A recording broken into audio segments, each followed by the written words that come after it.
Good morning, all of you. In today's lecture, we will start our next question. What is delegation? Explain process of delegation. First of all, be clear what is mean by delegation. So, delegation means a manager alone cannot perform all the tasks assigned to him. In order to meet the target, the manager delegate authority. In simple word, delegation of authority is the process in which the authority and power are divided and shared amongst the subordinate. Delegation म्हणजे काय म्हणतो आपण? Delegation means distribution of authority and responsibility amongst subordinate. Subordinate मध्ये काय करायचं आहे, तर duties, responsibility आणि अथॉरिटी ही डिस्ट्रीब्यूट करायची आहे. This is called the डिलिगेशन. कारण लार्ज ऑर्गनायझेशन मध्ये कोणत्याही एकट्या पर्सनला टास्क कम्प्लीट करणं पॉसिबल आहे का? नाही. किंवा टॉप लेवल मॅनेजमेंटच सगळा टास्क परफॉर्म करतात का? तर नक्कीच नाहीये. So large scale organization generally prefer delegation method. So delegation means distribution of authority and responsibility at top to bottom. म्हणजे टॉप लेवल, मिडल लेवल आणि लोअर लेवल ह्या प्रत्येक लेवलच्या अथॉरिटी, रिस्पॉन्सिबिलिटी आणि ड्युटीज ह्या फिक्स केल्या जातात under the delegation process. Is it clear intro? Okay. So डिलिगेशनच्या प्रोसेस आपल्याला काय करायचे आहे, डिटेल लर्न करायचे आहेत. What is mean by delegation. So first, determine what to do delegate. This is the first step in the process of delegation. आता generally प्रोसेसचा कोणताही question असेल तर फर्स्ट स्टेप काय आहे आणि लास्ट स्टेप काय आहे हे तुमच्या लक्षात राहिलं पाहिजे. सो डिलिगेशनची फर्स्ट स्टेप काय आहे, determine what to do, what to delegate. Okay, कोणत्या गोष्टी आपल्याला डिलिगेट करायच्या आहेत ह्या गोष्टी क्लिअर करणं हे पहिल्या स्टेपचं वर्क असेल. So this is the first step in the process of delegation. The manager has to decide on the duties which he wants the subordinate to perform. आणि प्रत्येक सबऑर्डिनेट हा कोणती ड्युटी परफॉर्म करणार आहे ही थिंग जिथे determine केली जाणार आहे. This is the first step. He must list the activity to be performed along with the target to be achieved. आणि आपण कोणतं टार्गेट अचीव करणार आहे आणि यासाठी आपल्याला किती ऍक्टिव्हिटी परफॉर्म करायच्या आहेत. सो ह्या ऍक्टिव्हिटी डिटरमाइन करण्याचं काम ह्या फर्स्ट स्टेप नुसार केलं जाईल. Okay. Then second step, assess what skill are needed. The manager must find out people who can be delegated the task. आणि ह्या सेकंड स्टेप मध्ये आपल्याला काय करायचं आहे, आपण काय केलं तर एक 20-25 ज्या काही अथॉरिटी आहेत, रिस्पॉन्सिबिलिटी आहेत किंवा ऍक्टिव्हिटी आहेत ह्या क्लासिफाय केलेल्या आहेत. तर हे क्लासिफिकेशन जे केलेलं आहे त्या प्रत्येक वर्क साठी कोण कॅन्डिडेट सुटेबल आहे, okay, who is suitable for a particular job, हे या सेकंड स्टेप मध्ये असेस केलं जाईल. So assess what skill are needed, म्हणजे प्रत्येक टास्क साठी काही सेम स्किल रिक्वायर नसणार आहे. Okay, that is Y here manager assess what skill are needed to perform a particular task. So this step involve selecting the right people for the right job. आणि right task साठी तुमच्याकडे किती people require आहेत, किती people available आहेत हे तुम्ही ह्या स्टेप मध्ये क्लिअर करत आहे. Then delegation must be done after studying the strength and weakness of the employees. So delegation मध्ये सगळ्यात महत्वाचं काय असेल तरी तुम्ही फर्स्ट ऑफ ऑल तुमच्या एम्प्लॉईजचा स्ट्रॉंग पॉइंट काय आहे आणि वीक पॉइंट काय आहे हे फाइंड आउट करणं महत्वाचं आहे. आणि हे फाइंड आउट केल्यानंतरच आपण काय करू शकतो, here we distribute the authority and responsibility to the particular person. आणि त्या पर्सनला आपण त्याची कॅपॅबिलिटी काय आहे, त्याचं नॉलेज काय आहे, त्याचं स्किल काय आहे, त्याचा एक्सपिरियन्स काय आहे ह्या गोष्टी लक्षात ठेवून आपण एम्प्लॉईजला टास्क हा डिस्ट्रीब्यूट करत असतो. So is it clear first and 2 point? Yes. Okay. Then step number 3, define the task. Second step मध्ये आपण काय केलेलं आहे, स्किल काय निडेड आहे पर्टिक्युलर टास्क साठी हे डिफाईन केलं. सो थर्ड स्टेप मध्ये आपण काय करतोय, define the task. After finalising the people for delegation they must be brief about the task to be perform. आणि ती ब्रीफली आपण काय करतोय, त्या एम्प्लॉईचा पर्टिक्युलर टास्क हा डिफाईन केला जातो. It is necessary to clearly assign the responsibility to the people selected. आणि इथे त्या एम्प्लॉईची रिस्पॉन्सिबिलिटी क्लिअरली असाइन केली जाते. That is why here said it is necessary to clearly assign the responsibility to the people selected. आणि आपल्याकडे suppose काय एक 100 employees आहेत आणि त्यामध्ये स्किल पर्सन आपण एक 90 पीपल काय केलेले आहेत किंवा 80 पीपल सिलेक्ट केलेले आहेत. तर हे सिलेक्ट केलेले जे पीपल आहेत त्यांची ड्युटी, त्यांची रिस्पॉन्सिबिलिटी ही क्लिअरली असाइन केली जाते under this step. Then point number 4, step number 4, supply authority and support. तो डिलिगेशन मध्ये असं नाहीये की फक्त तुम्हाला टास्क डिस्ट्रीब्यूट करून दिलेला आहे, रिस्पॉन्सिबिलिटी दिली, ड्युटी दिली, सो ओके आमचं काम कम्प्लीट झालेलं आहे, नाही. तर डिलिगेशन मध्ये तुम्हाला तितका सपोर्ट सुद्धा केला जातो फॉर कम्प्लिशिंग अवर पर्टिक्युलर टास्क. तुम्ही तुमचा टास्क कम्प्लीट करा, त्यासाठी मग तुम्हाला सपोर्ट सिस्टीम किंवा तुम्हाला त्यासोबत काही अथॉरिटी सुद्धा प्रोव्हाइड केलेली आहे. म्हणजे फक्त तुम्हाला ड्युटीज दिलेली नाहीये किंवा रिस्पॉन्सिबिलिटी नाही दिलेली. At the same time here we provide authority. Okay, तुम्हाला तेवढे राईट्स सुद्धा दिलेले असतात. सो काय सांगितले बघा यामध्ये, responsibility of completion of the work should be accompanied by the appropriate authority. आणि तुम्हाला तुमचा टास्क कंप्लीट करण्यासाठी अथॉरिटी सुद्धा महत्वाची आहे. आणि आपण प्रिन्सिपल मध्ये सुद्धा बघितलेलं आहे, without authority only provide responsibility person making irresponsible behaviour और इनइफेक्टिव्ह वर्क. ओके, तर फक्त अथॉरिटी दिली, रिस्पॉन्सिबिलिटी दिलीच नाही तर पर्सनचं बिहेवियर चेंज होतं, किंवा फक्त रिस्पॉन्सिबिलिटी दिलेली आहे, अथॉरिटी दिलीच नाहीये तर पर्सनचं बिहेवियर हे चेंज होतं. That is why here we provide authority as well as responsibility. Then if the work is one of special nature, the training must provided to be subordinate. It's very important thing. Suppose जर तुमचा task एखादा difficult असेल तर तुम्ही इथे काय करताय, here we provide the training facility to the particular subordinate for achieving a particular task. आणि तो टास्क परफॉर्म करण्यासाठी, ते ऑब्जेक्टिव्ह अचीव्ह करण्यासाठी इथे आपण काय करतोय, ट्रेनिंग फॅसिलिटी प्रोव्हाइड केली जाते. Even in case of regular work a small briefing can act as a guide to the subordinate. आणि स्पेशल नसेल पण रेग्युलर टास्क साठी सुद्धा तुम्ही काय करताय, गायडन्स तुम्ही तुमच्या सबऑर्डिनेटला ब्रीफ मध्ये प्रोव्हाइड केला जातो. Is it clear? Point number 3, point number 4. Yes, ma'am. Okay, very good. Yes, ma'am. Step number 5, check progress. म्हणजे आता हे काम घ्या आणि तुम्ही जा, तुमचा टास्क कंप्लीट करा असं सांगितलं जातं का हो? नक्कीच नाहीये. तर तुमचा परफॉर्मन्स सुद्धा इथे काय केला जाणार आहे, चेक केला जाईल. So it is necessary to check how the delegate task is perform. आणि तुमचा टास्क कितपत राईट आहे किंवा तुम्ही कुठे रॉंग डायरेक्शनने जात नाहीयेत ना, तर ह्या गोष्टी त्या चेक प्रोग्रेस मध्ये बघितल्या जातात. Hence constant monitoring on the delegate work is done.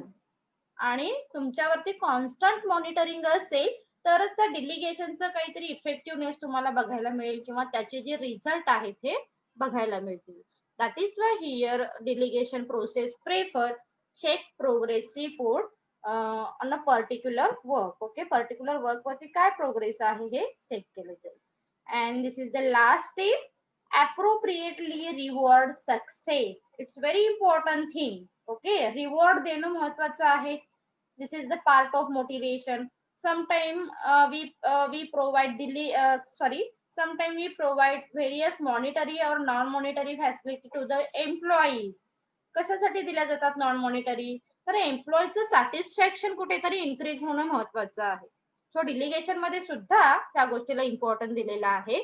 काय आहे बघा यामध्ये, in order to motivate the subordinate to put in their best, it is necessary to reward those who have performed their delegated task successfully. आणि जो employees त्याचा task हा successfully perform करतोय किंवा ज्या एम्प्लॉईजने त्याचे बेस्ट दिलेले आहेत, आउटपुट दिलेले आहेत किंवा बेस्ट इफोर्ट दिलेले आहेत, अशा एम्प्लॉईजना तुम्ही इथे काय करताय, रिवॉर्ड दिलं जातं. So this can be done by the monetary reward. Monetary reward म्हणजे आपण काय म्हणतो, इट्स लाईक अ कंपल्सरी, जे आपल्याला द्यावे लागतात. मग बोनस असेल, इन्सेंटिव्ह असेल, सॅलरी असेल, वेजेस असेल, रेम्युनरेशन असेल. हे पर्टिक्युलर टास्क कसं आहे किंवा त्या एम्प्लॉईची लेवल काय आहे, ह्या गोष्टी विचारात घेऊन आपण त्याला मॉनिटरी रिवॉर्ड हे दिले जाते. At the same time, we provide also non-monetary facility to the employees. मग नॉन मॉनिटरी ह्या जास्त इम्पॅक्ट करतात तुमच्या मोटिवेशन वर. मग ह्या कोणत्या आहेत बघा, पुढे सांगितलेलं आहे. So non monetary like certificate of appreciation. आणि आता सध्या मॉडर्नायझेशन मध्ये जर बघितलं बिझनेस मध्ये किंवा बऱ्याच सर्व्हिस सेक्टर मध्ये, तर हे सर्टिफिकेट ऑफ ऍप्रिसिएशन हे फार दिलं जातं आणि मंथली दिलं जातं, की ज्या एम्प्लॉईजचा परफॉर्मन्स हा बेस्ट आहे त्या एम्प्लॉईजला हे ऍप्रिसिएशन सर्टिफिकेट दिलं जातं किंवा रिकग्नायझेशन काही आहेत किंवा काही अवॉर्ड असतील किंवा याच्या व्यतिरिक्त काही नॉन मॉनिटरी फॅसिलिटी सुद्धा आहेत. फॉर एक्झाम्पल, मग तो जर खूप लांबून येत असेल किंवा ट्रॅव्हलिंगसाठी त्याला जास्त अमाऊंट स्पेंड करावी लागत असेल तर ट्रॅव्हलिंग एक्सपेन्सेस पे करणं. अदरवाईज त्याला कॅन्टीन फॅसिलिटी प्रोव्हाइड करणं. देन मेडिकल फॅसिलिटी असेल किंवा इन्शुरन्स फॅसिलिटी असेल. जर त्याचा थोडी रिस्की जॉब असेल तर आपण मेडिकल फॅसिलिटी सुद्धा त्याला प्रोव्हाइड करू शकतो. So this is the part of motivation. आणि ह्या नॉन मॉनिटरी फॅसिलिटी नक्कीच काय करतात, मोटिवेशनला किंवा तुमच्या वर्क परफॉर्मन्सला इन्क्रीज करते. Is it clear question? Yes, ma'am. Yes.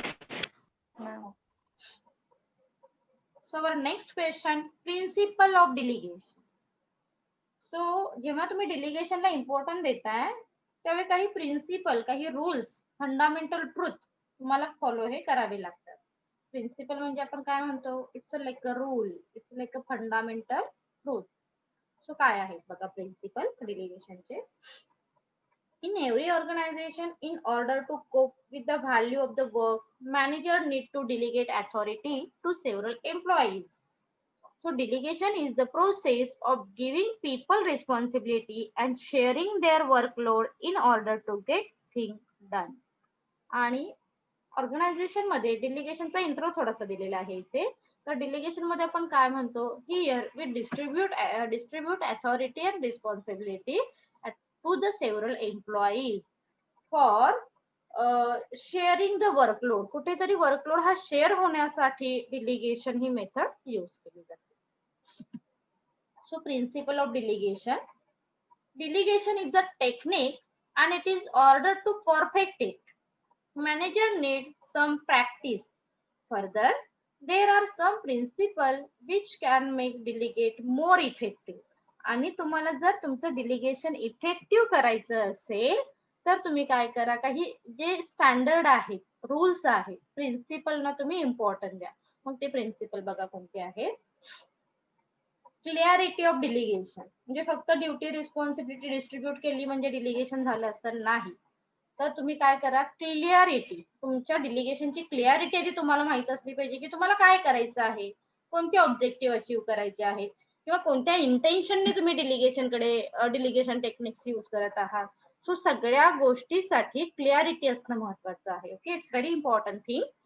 So काय सांगितलंय बघा यामध्ये, when a manager delegate authority, he must ensure that the delegation is clear in terms of the context, scope, functional relation and assignment.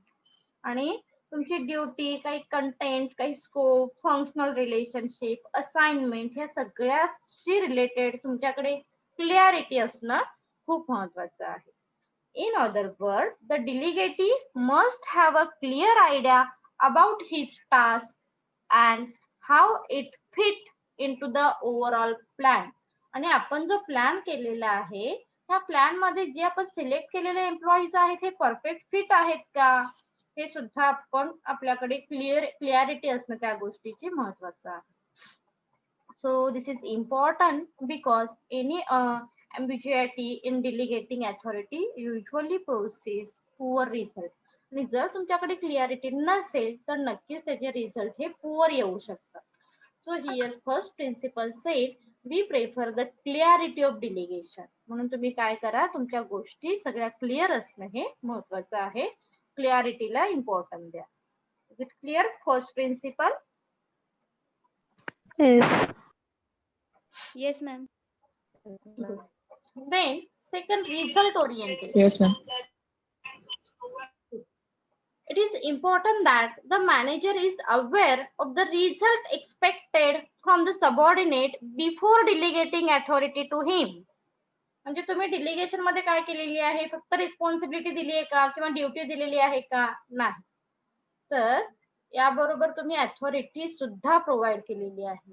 तर इथे काय सांगायचं आहे it is important that the manager is aware of the result expected from the subordinate before delegating authority to him. म्हणजे जेव्हा तुम्ही सबऑर्डिनेटला authority देताय त्याबरोबर तुम्हाला त्याच्याकडून कोणती रिझल्ट एक्सपेक्टेड आहे हे क्लिअर असलं पाहिजे. So this allow him to delegate adequate authority to accomplish result. आणि रिझल्ट साठी मात्र तुम्हाला प्रॉपर म्हणजे त्या पर्टिक्युलर सबऑर्डिनेटला अथॉरिटी देणं महत्वाचं आहे.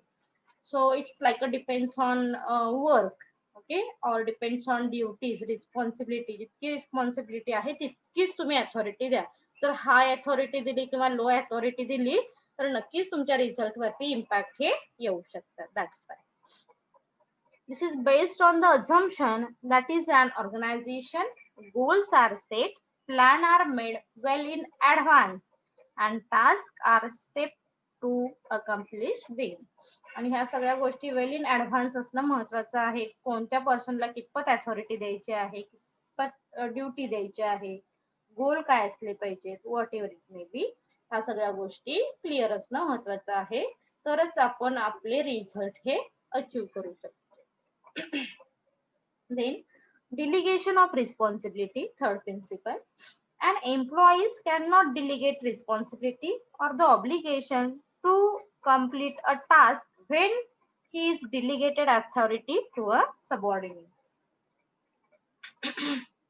म्हणजे तुम्ही सांगितलं की हा टास्क कंप्लीट करायचा आहे ओके पण हा टास्क फक्त तूच कंप्लीट करायचा आहे तुझीच जबाबदारी आहे. ह्या गोष्टी तुम्ही क्लिअर केल्या पाहिजे. Okay that means delegation of responsibility clear करा. responsibility त्या एम्प्लॉईचीच असेल. For example, if the CEO of the company appoint a sales manager, he give him some authority to perform his duty. आणि जर तुम्ही चीफ एक्झिक्युटिव्ह ऑफिसर जर appoint केलेला आहे तर त्याचं वर्क काय आहे किंवा त्याच्याशी रिलेटेड त्याची अथॉरिटी काय आहे ह्या गोष्टी क्लिअर करणं महत्वाचं आहे. आणि रिस्पॉन्सिबिलिटी सुद्धा क्लिअर करणं महत्वाचं आहे. Parity of authority and responsibility. Authority and responsibility are coextensive म्हणजे को रिलेटेड आहेत असं आपण म्हणू शकतो. A manager can hold a subordinate accountable for the task assigned to him to the extent of the authority delegated for accomplishing them. म्हणजे जसं आपण नेहमीच प्रिन्सिपल मध्ये लर्न केलेलं आहे बघा की अथॉरिटी आणि रिस्पॉन्सिबिलिटी हे कुठेतरी क्लोज का आहेत कारण without authority we give only responsibility person work in ineffective त्याचं वर्क होईल जर तुम्ही अथॉरिटी नाहीच दिलीत. And we prefer only we provide authority without responsibility person make behaviour irresponsible. तर त्याचं बिहेवियर कसं होऊ शकेल इररिस्पॉन्सिबल होऊ शकेल. सो कुठेतरी तुमच्या अथॉरिटी आणि रिस्पॉन्सिबिलिटी मध्ये पॅरिटी असणं हे महत्वाचं असेल. Then principle number 5 exception principal.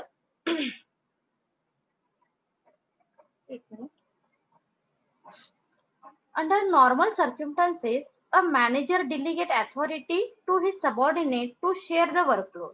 He also pushed down the process of decision making as close to the sources of information and action as a possible. आता प्रिन्सिपल ऑफ एक्सेप्शन मध्ये काय सांगितलेलं आहे, अरे काहीतरी एक्सेप्शनल असलं पाहिजे की तुम्ही कोणत्या वर्क साठी डिलिगेशन करताय. सो एक्सेप्शनल प्रिन्सिपल तुम्ही यूज करा, नाही तर तुम्ही सगळाच तुमचा वर्कलोड डिस्ट्रीब्यूट नाही करू शकत किंवा सगळीच अथॉरिटी नाही डिस्ट्रीब्यूट करत. So here we follow the exceptional principle. Exception म्हणतो ओके, म्हणजे मी ह्या चारच गोष्टी तुमच्याकडे डिस्ट्रीब्यूट करू शकतो. काही परफॉर्मन्स, काही टास्क, काही अथॉरिटी ही मलाच कम्प्लीट करावी लागेल. हे टॉप लेवल मॅनेजरने किंवा मिडल लेवल मॅनेजरने डिसाईड केलं पाहिजे. सो ह्याच गोष्टीला एक्सेप्शन प्रिन्सिपल असं म्हटलेलं आहे. Okay, so under normal circumstances a manager delegate authority to his subordinate to share the workload. He also pushed down the process of decision making as close to the sources of information and action as a possible. म्हणजे depends on our situation की तुम्ही कोणते गोष्टी डिलिगेट ह्या करता. Scalar principal. Scalar principal म्हणजे आपण काय लर्न केले सांगा बरं.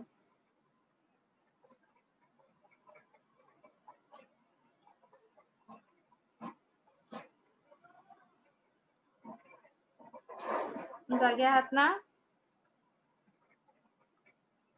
स्कॅलर प्रिन्सिपल म्हणजे आपण काय लर्न केलेलं आहे. This is very important principle in management.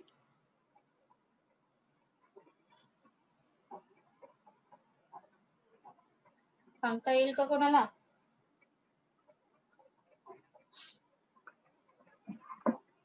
नाही.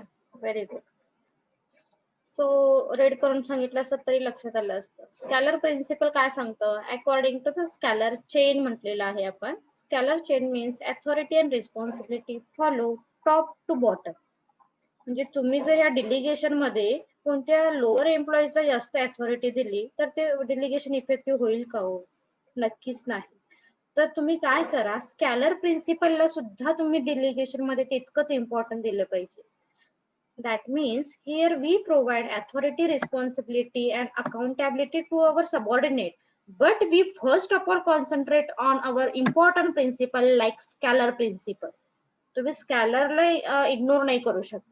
तुम्ही ड्युटीज, रिस्पॉन्सिबिलिटी, अथॉरिटी प्रोव्हाइड कराच, ट्रान्सफर कराच, पण ती टॉप टू बॉटमच फ्लो झाली पाहिजे. म्हणजे जास्त ज्या अथॉरिटी आहेत किंवा रिस्पॉन्सिबिलिटी आहेत त्या टॉप कडे, त्याच्यानंतर हायरार्ची प्रमाणे मिडल कडे आणि मग लोअर कडे आल्या पाहिजे. सो कितपत तुम्हाला त्यांना राईट्स द्यायचे आहेत त्या गोष्टी क्लिअर असल्या पाहिजे. So this is very important principle in delegation. Is it clear? Yes, ma'am. Yes, ma'am. Okay. So, according to the scalar principle, if the line of authority from the topmost manager in an organization to every subordinate position in a clear, then it will result is more responsible decision making and communication. Okay, सगळ्या गोष्टी communicate होणं सुद्धा तितकंच महत्वाचं आहे at the hierarchy point of view. And last principle, the principle of unity of command. According to the principle of unity of command, if an employee has to single supervisor, then there is the lesser chance of conflict in the instruction. Further, the employees will feel personally responsible for the result. म्हणजे जसं आपण सांगितलं की एखाद्या एम्प्लॉईजला आपण सांगितलं, अरे बाबा तूच हे काम करणार आहेस, तुझ्या व्यतिरिक्त हे काम कोणीही करणार नाहीये. सो आपण इथे काय करतो, कोणत्या प्रिन्सिपलला इम्पॉर्टंट दिलेलं आहे, principle of unity of command. Unity of command म्हणजे आपण काय लर्न केलं होतं, here subordinate receive order only one boss at a one time. म्हणजे ओके, मला माझ्या मॅनेजरने वर्क दिलेलं आहे ना आणि हे वर्क मलाच कम्प्लीट करायचं आहे, हा जो ऍटिट्यूड क्रिएट होतो ना डिलिगेशन मध्ये, त्याची रिझल्ट काय होणार आहे तर इथे स्पेशली सांगितलेलं आहे, he will feel personally responsible for the result. म्हणजे त्या रिझल्ट साठी तो पर्सनली रिस्पॉन्सिबल असेल. सपोज एखाद्या एम्प्लॉईजने टास्क नाही कम्प्लीट केला तर त्याला बाकीचे पर्सन रिस्पॉन्सिबल असतील का हो? नक्कीच नाहीये. तर तो कन्सर्न पर्सन जो असणार आहे हा रिस्पॉन्सिबल असेल, फर्स्ट थिंग. देन सेकंड एक चान्स सांगितलेला आहे lesser chance of conflict in instruction, म्हणजे तुम्हाला खूप साऱ्या लोकांचे इन्स्ट्रक्शन घ्यायची गरज नाहीये, because here we follow unity of command. That means we receive order only one boss at a one time. So हे जे प्रिन्सिपल आहेत हे जर तुम्ही फॉलो केले तर नक्कीच तुमच्या डेलिगेशनचे इफेक्टिव्ह रिझल्ट तुम्हाला बघायला मिळू शकतात. Is it clear question? Yes, ma'am. Yes, ma'am. Yes, ma'am. आता इथे हेडिंग राहिले द्यायचं. हा जो क्वेश्चन आहे last question number 3, barrier of delegation आहे. ओके, सो काय आहेत बघा barrier. Wish to perform task personally. This is one of the most significant barrier to delegation, as many of the senior and manager wish to complete all the work tasks and responsibility personally. They feel that they will be a better position to handle somewhat the someone to their team.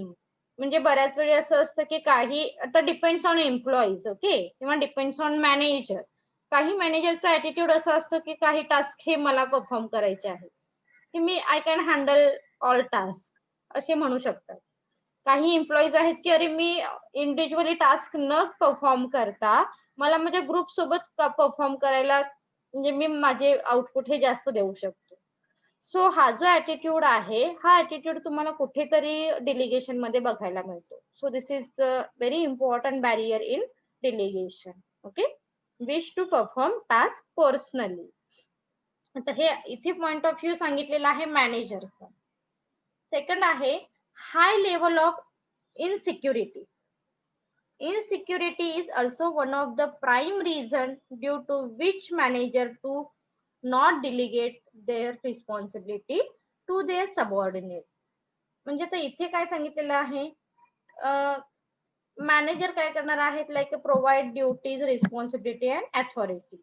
पण suppose मी माझी authority जर माझ्या कलिगना provide करते किंवा डिलिगेट करते तर मला कुठेतरी एक हाय इनसिक्युरिटी फील होईल की अरे माझे राईट्स जर मी दुसऱ्या एखाद्या पर्सनला दिले आणि त्याने त्याचा काही मिसयूज केला तर त्यावेळी माझी इमेज कुठेतरी नक्कीच खराब होणार आहे.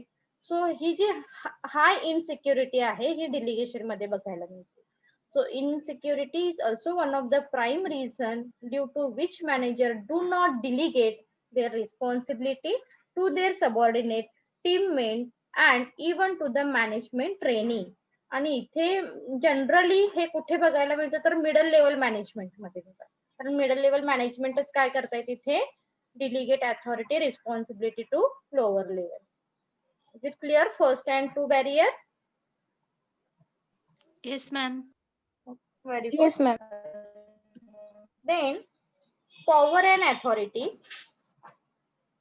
Many of the manager work with the constant mind perspective of having full-fledged power and authority in their hand. They handle all the main tasks and responsibility personally, and the ones that are not very challenging enough are handled over their subordinate with little or limited information. आता हे सुद्धा इथे तुम्हाला छान सांगितलेलं आहे. Top level किंवा middle level manager म्हणजे काय म्हणतात की मी माझी ड्युटी, माझी रिस्पॉन्सिबिलिटी, माझा जो काही टास्क असेल ना तो मीच कम्प्लीट करेन. कारण काही चॅलेंजिंग टास्क जेव्हा तुम्ही परफॉर्म करताय तेव्हा नक्कीच तुमच्या सॅलरीवरती किंवा तुमच्या एक इमेज वरती त्याचा एक गुड इमेज इम्पॅक्ट होतो बघा. सो आता इथे काय सांगितलेलं आहे, many of the manager work with their constant mind of the perspective of having full-fledged power and authority in their hand. आणि बऱ्याच वेळी त्यांचा असा ॲटिट्यूड असतो मॅनेजरचा की माझी अथॉरिटी, माझी पॉवर ही माझ्याच हातात राहिली पाहिजे.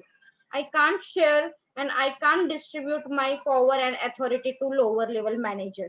आणि त्यांच्यामध्ये नक्कीच हे कुठेतरी एक काय म्हणतो आपण, हे निगेटिव्ह माइंड असतं किंवा ते त्यांची रिस्पॉन्सिबिलिटी, त्यांची अथॉरिटी द्यायला रेडी होत नाही. आणि जरी टॉप लेवलने त्यांना सांगितलं की ओके तुम्ही काय करा, तुमची अथॉरिटी, रिस्पॉन्सिबिलिटी ही लोअर लेवलला प्रोव्हाइड करा, करतात सुद्धा मिडल लेवल मॅनेजर. पण काही जे काय म्हणतात आपण गायडन्स आहे हा कुठेतरी कमी प्रोव्हाइड करतात किंवा बऱ्याच वेळी स्वतःच काही बॅरियर ते क्रिएट करतात, जेणेकरून तो लोअर लेवल मॅनेजर त्यांचा टास्क हे परफॉर्म छान करू नाही शकणार या point of view.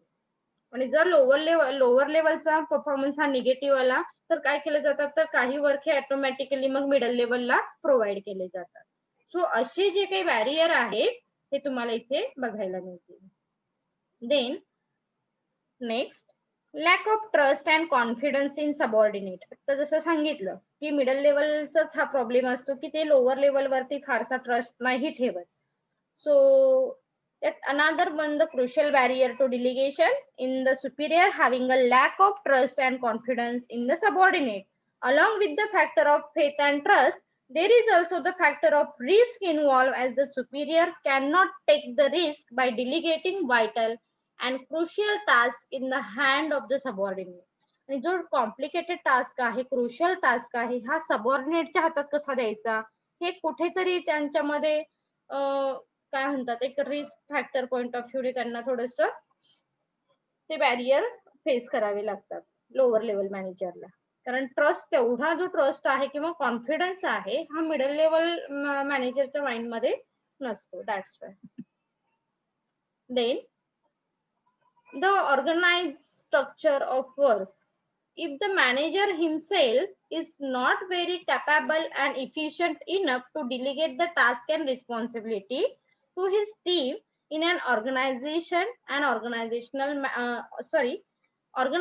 and structured manner, in act as one of the barrier to delegate. आणि बऱ्याच वेळी जर मिडल लेवल मॅनेजरच कॅपेबल नसेल किंवा इफिशियंट नसेल तर नक्कीच काय होणार आहे, अरे म्हणजे बऱ्याच वेळी असं होतं ना की माझ्या ज्या फेवर मध्ये पर्सन आहे त्या पर्सनला मी एखादा छान टास्क दिलेला आहे, but sometime he is not capable for performing a particular task. लक्षात येतंय? So the organise structure of work हे सुद्धा तुम्हाला बॅरियर म्हणून फेस करावं लागेल. Middle level manager sometime like a prefer facility, म्हणजे काही एम्प्लॉईजना छान टास्क परफॉर्म करायला दिलेला आहे, काही एम्प्लॉईजना दिलेलाच नाहीये. So if the manager himself is not very capable and efficient enough to delegate the work, task and responsibility, तर इथे तुम्हाला ही बॅरियर बघायला मिळेल. पर्सनल इश्यू, जे आता मी सांगितलेलं आहे हे सुद्धा आपण पर्सनल इश्यू मध्ये घेऊ शकतो. May of the manager have some of the other personal issue with some of the members of his team and result in the barrier of delegation. And then last, fear of failure. Many of time the attitude of subordinate also add one of the barrier of delegation. They have fear of the failure and lack of confidence is taking over the efficiency completing the task. आणि सबऑर्डिनेटचे पण thinking किंवा जो confidence आहे हा सुद्धा डिलिगेशनचा barrier हा होऊ शकतो. Is it clear question? Yes, ma'am.